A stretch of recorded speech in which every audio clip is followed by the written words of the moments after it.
jama'a kuma ce barkanku da dawowa. Idan kai sabon zuwa ne wato Kichima Vibes, kar ka manta ka rubuta mana subscribe ka like wannan bidiyon.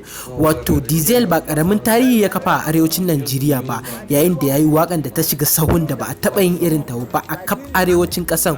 Wato wakarsa mai suna Summer Body tare da Crayon da Djab. Har Olamide ma wato King of Music na whole Afro Music, Olamide ya koka babban abun mamaki ne, amma ba wani abun mamaki bane, abu ne mai yiwuwa. Wato link up Deezell tare da Olamide, mu dai muna tunanin ya kamata a ce kawai an yi remix in wakan nan wato ta Deezell tare da Olamide. Me albarkacin bakin ku sa mana a comment section, bari mu kai ku wato yanda wato Olamide yake jin daɗin wakar Deezell a club. Ku subscribe, ku like, ku kuma sharing wannan bidiyon har Deezell ya gani. Ku sa mana ra'ayinku a comment section. Barkan ku, mu je mu ga Olamide.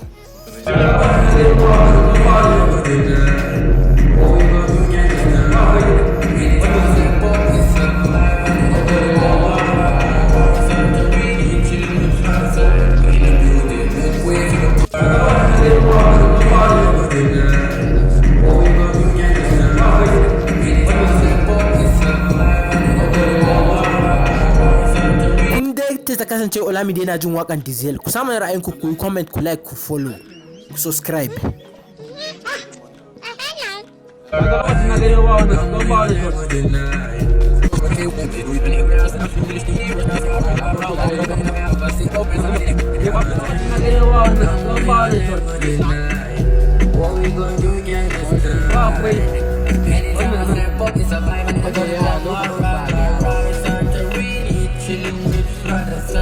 We're in the building, make way.